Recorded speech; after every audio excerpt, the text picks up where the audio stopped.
Well, hello and welcome back for another episode of Talking Baldocks. This is episode 23. Uh, my name's Neil Baldock.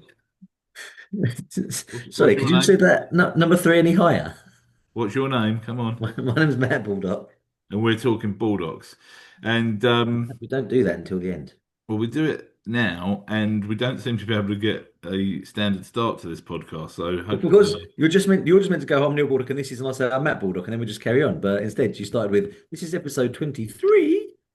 well, it is. It's episode 23. So, what are we talking Baldocks about today? So you're going to love it today because we're going to talk numbers. Um, so there's been a couple of things I've seen. So there was obviously this headline news thing in the Negotiator, I think yesterday or the day before yesterday, with an agent claiming that they were going to go bust because of the rising Rightmove costs. Yes, I saw that. Yes. And then on the back of that, I then saw another post just regarding agents and their fees and and kind of slashing fees and it all. And I was saying, well, what about pound notes? And then and it just kind of got me thinking about, do agents actually understand how much it costs them to sell property, which is something we did allude to talking about in when we came back after the new year. So yeah, just that kind of thing. Really, I think number one, if you get to a stage where you're actually blaming Rightmove for you not having enough money, as in not being able to kind of run your business, then I think there's a few things you should have done beforehand and some big changes you probably need to make now. And then there is obviously always this battle online about what percentages we should. God, as I can speak then, what percentages we should charge. But as you well know, percentages are really bollocks. It's actually about pound notes. Yes, definitely. Percentages don't pay the bills, do they? Um, No. so yeah, I mean, it's interesting with the whole. Just to give you my two pence worth on the right move thing. I mean, clearly, it's not a carte blanche for Rightmove to charge us what the hell they want and do No. what the hell they want.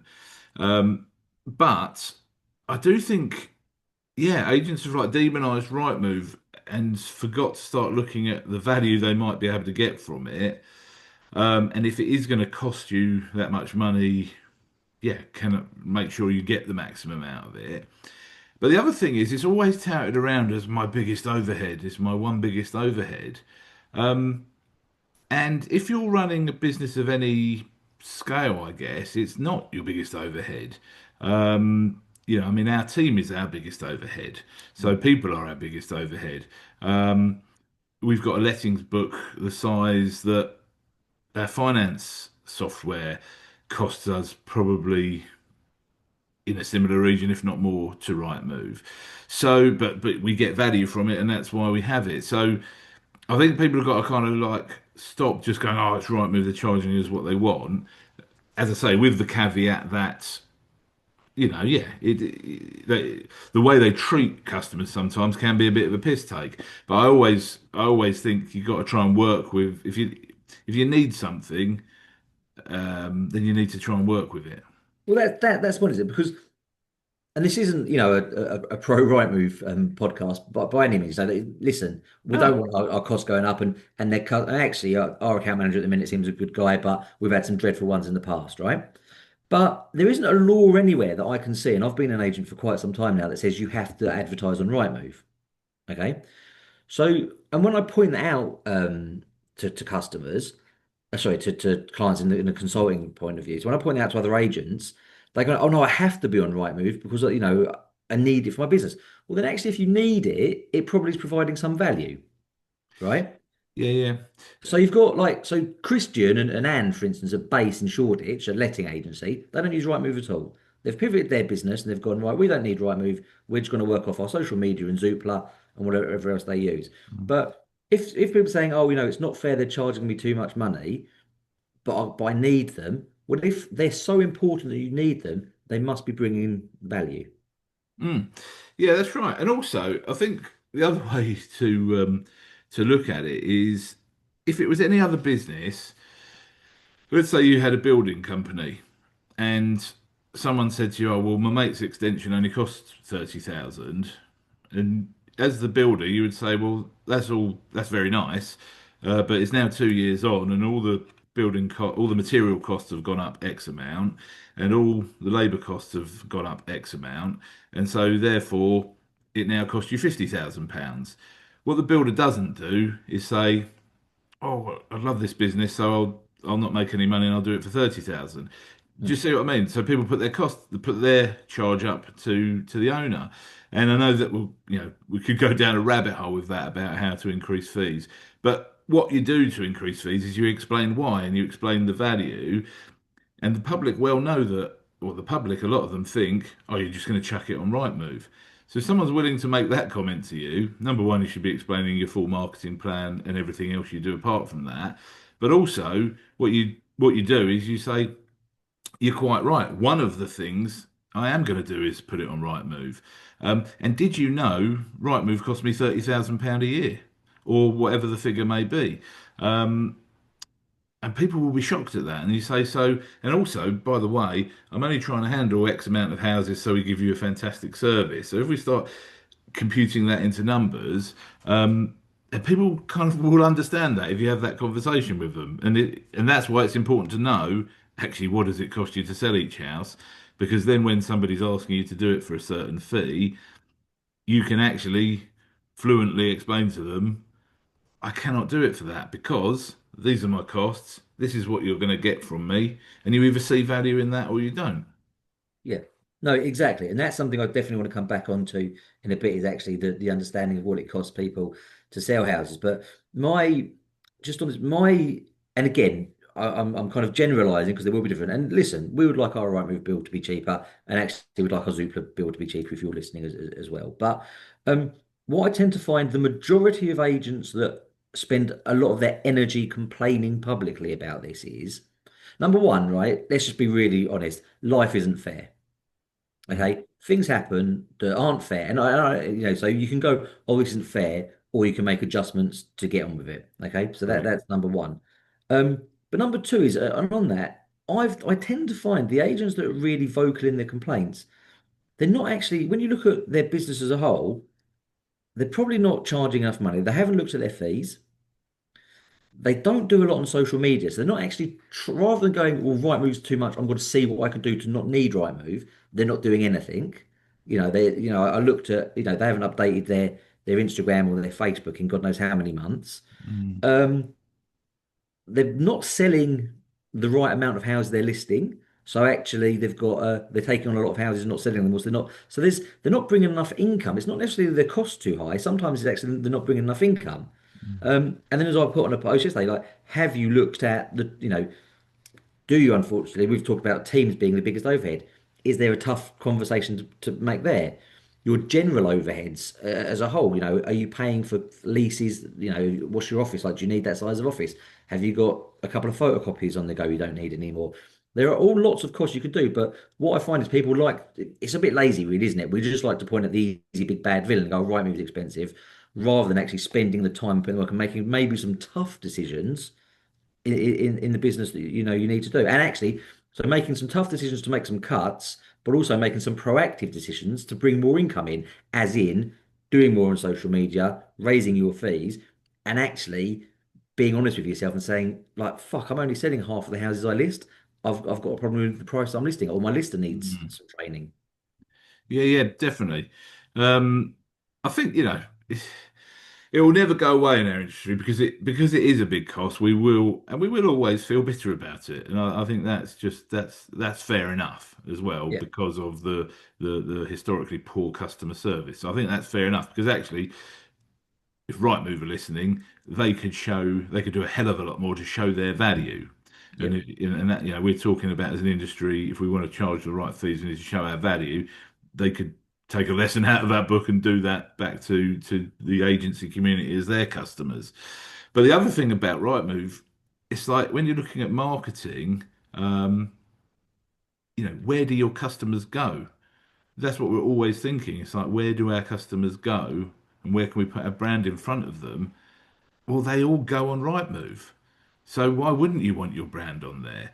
And I'm not saying it's like a huge lead generator in terms of getting you valuations, and we've never really been a big fan of it for that. But if you become a very well-known brand, and I always say success leaves clues. When I'm talking to agents and they're, "Oh, I can't afford that bit of tech, and I can't afford that, and I don't want to do that." I go, look, have a look at people who have grown their businesses. Have a look at what these really successful agents are doing. And nine times out of ten, you start seeing the same brand awareness, the same technology in their business or similar technology, etc. They're investing in things. And so it's just a different mindset, but because it's the big bad wolf, and rightly so, because of they haven't treated us very well as an industry. That's where it comes from. So yeah, I think. But as you say, you can either have the like you can either spend a lot of energy fighting against it, or you can direct your energy in actually making your business more profitable.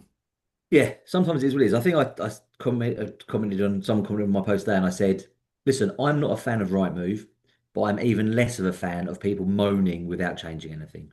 Mm, Yeah, yeah. that's a bit.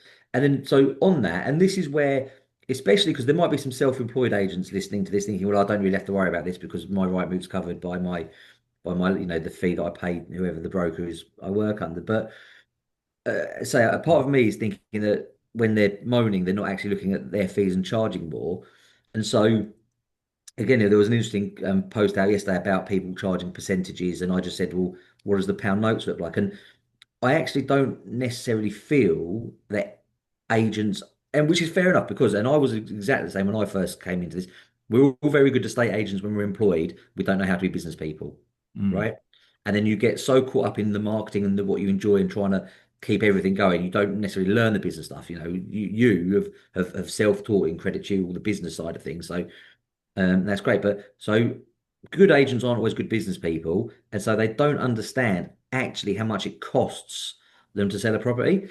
And the reason I've referenced self-employed agencies here, I don't want self-employed agents out there to think their only cost is the mm, however many hundreds of pounds a month they're giving to the brokerage and the 30% or 60% or 10% or whatever they're cutting off because they have other costs as well. And what we've definitely found over the years is you think that they're only a couple of little bits, but they soon add up, right? mm.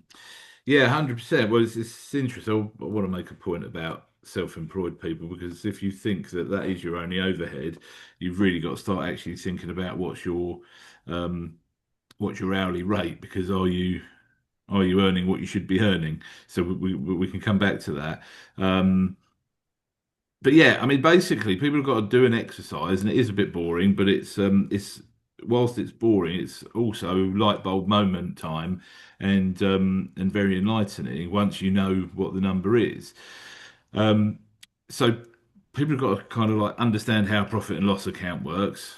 Top line, we have revenue, then we have cost of sales, and what cost of sales is what does it actually cost me to sell that house?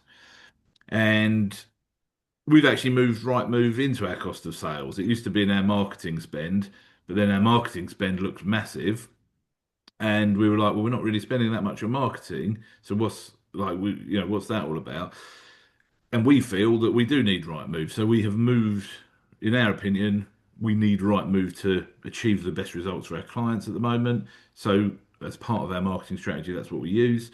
And so we've moved that into our cost of sale, along with our staff, along with professional photography costs, along with um, maybe outsourced sales progression costs. Anything that is a cost of delivering that service is a cost of sale. Um, and then underneath that, you then have, and that gives you basically your revenue minus your cost of sales gives you your gross profit. And people will look at that and go, oh, that's a big number because it should be fairly substantial.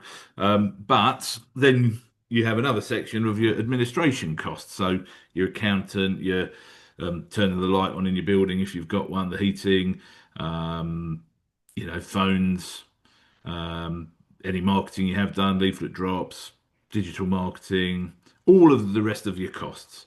Even to the point where people might not realise that, like, they use a viewing assistant or a view bar or something like that, and that's a subcontractor. So you have those costs in there, and then at the bottom of that is your net profit. So your gross profit minus your administrative costs is your net profit, and don't forget that's before tax. So basically you've got to do an exercise in how many houses are you selling per month, and then minus your overheads. Well, sorry, divide it by the overheads associated with your sales side of the business. And again, like when people are doing this, you can get really granular, and which may put people off doing it. But like our business, for instance, we run everything through one company. It's a sales and a lettings business. Um, and as we know, it can get complicated because generally things cost more to run a sales business than they do a lettings business. But we have more staff and team for the letting side of the business. Um, and so you, what I'm getting to is don't make it too complicated. Some things, they're like the office, just split it 50-50. Allocate 50% of it to your sales side, 50% to your lettings, if you have both of those businesses. If you're a self-employed agent, you're a one man or woman band, then obviously you don't need to do that. Um, Unless you've got premises and team and things like that. So you just take the number you're selling and divide it by your overheads, and that will tell you how much it actually costs um, to sell each house. Now, obviously, that can be variable depending on how many houses you're selling.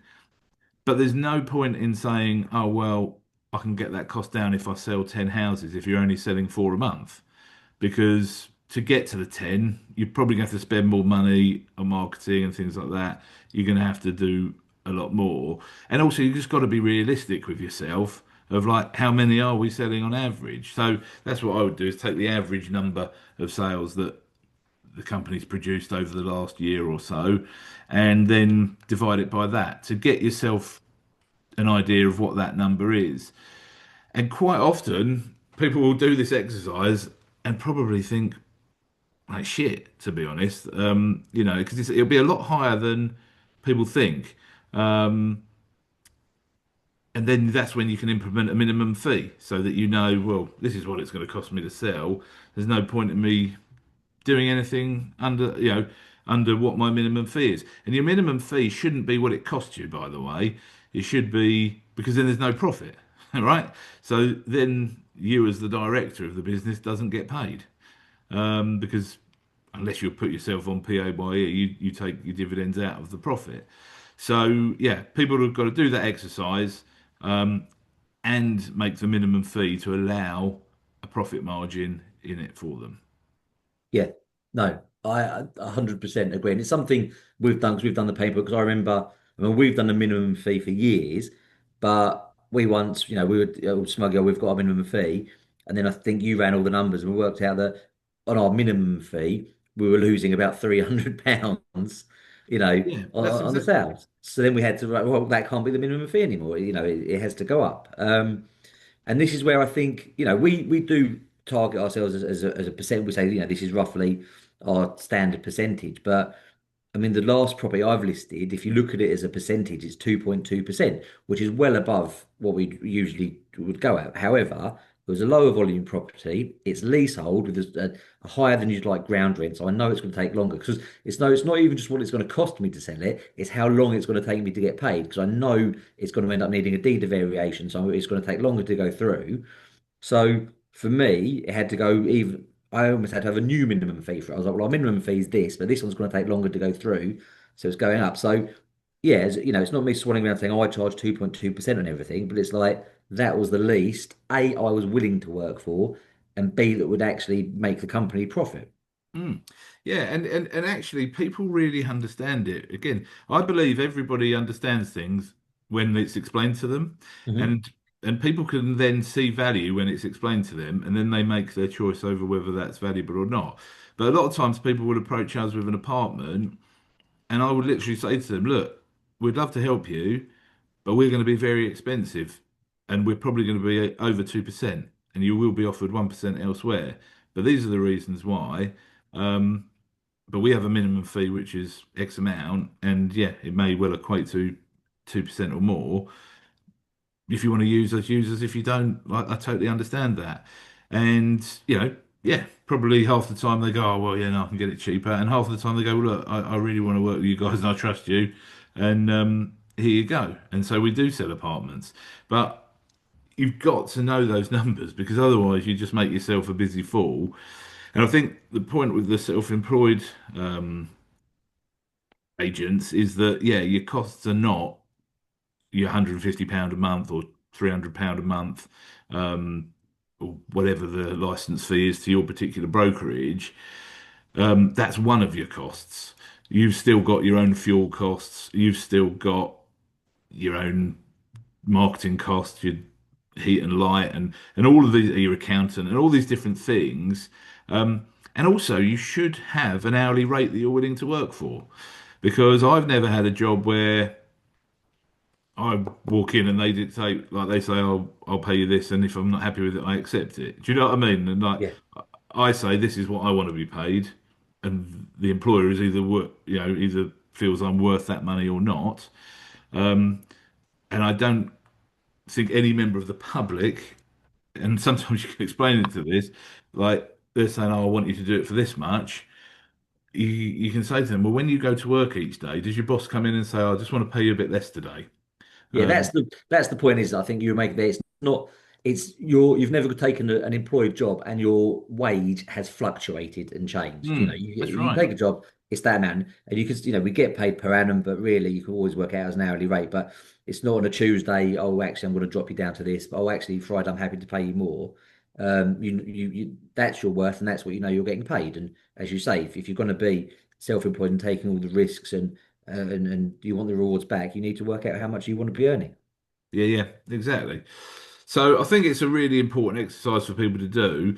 Um, but I do want to say, like, yeah, don't get so granular with it because I think, again, as agents sometimes, or maybe just as business people, we get really, really picky with stuff, and then the exercise just doesn't get finished or it doesn't happen because it's like, Yeah. oh, well, I can't quite split those costs between this because of this and that and the other. Well, then just make an estimation, just Hmm. get yourself some figures because it'll be 90% accurate. Be there or thereabouts. Yeah, Yeah. and But that's gonna help. yeah, but don't forget the little things. So again, I would think most agents will kind of go, oh yeah, well I employ, Sandra, she cost me this, Ryman cost me that. But they forget things like you say, they've had to buy a laptop or how much then that laptop costs money to run. Again, if someone's on 35 grand a year, you're not paying them 35 grand because you've got your national insurance, your pension, that kind of thing. But I do think people do sometimes miss out. And even with the self-employed, brigade, it's well, oh yeah, I had a few leaflets done, but that wasn't much. Or I paid for, I've Mm, boosted a few social media posts. We like if you work under our brokerage, you get a lot some of your digital marketing done for you. But I know a lot of others they don't. It's just kind of you on your own. So even if you're just boosting a few posts, that all does add up. mm. And Well, it's amazing how much. Well, from your trips to the corner shop cost you a fortune every month. So you know yeah, how yeah. just a little spend can add up. Yeah, and that's why it's important to run, monthly management accounts and not just wait till the end of the year and then get told by your accountant what's happened. And it's easy now with Zero, and I mean that's what we use, but there's others out there, QuickBooks and all this sort of stuff. But you've got to have your numbers monthly, not yearly, so you can actually track all this stuff. Because again, when you start tracking it, that's when you can start managing it, and you'll notice things. And I think I just don't know why, but I feel like as an industry, we almost feel guilty for making a profit.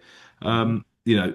You look at, say, let's take, for example, a supermarket, and people will say, blimmin' heck, that's expensive, for that tin of beans or whatever.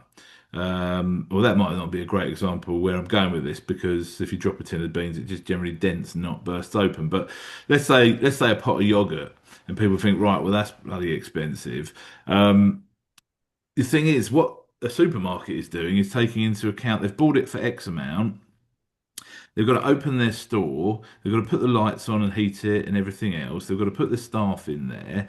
They've got to pay the people to deliver the product to the store, and then they've got to obviously sell it. And if it doesn't get sold, it goes to wastage. And if somebody drops it and it splashes all over the floor, then they're not going to pay for it. So they have again more wastage.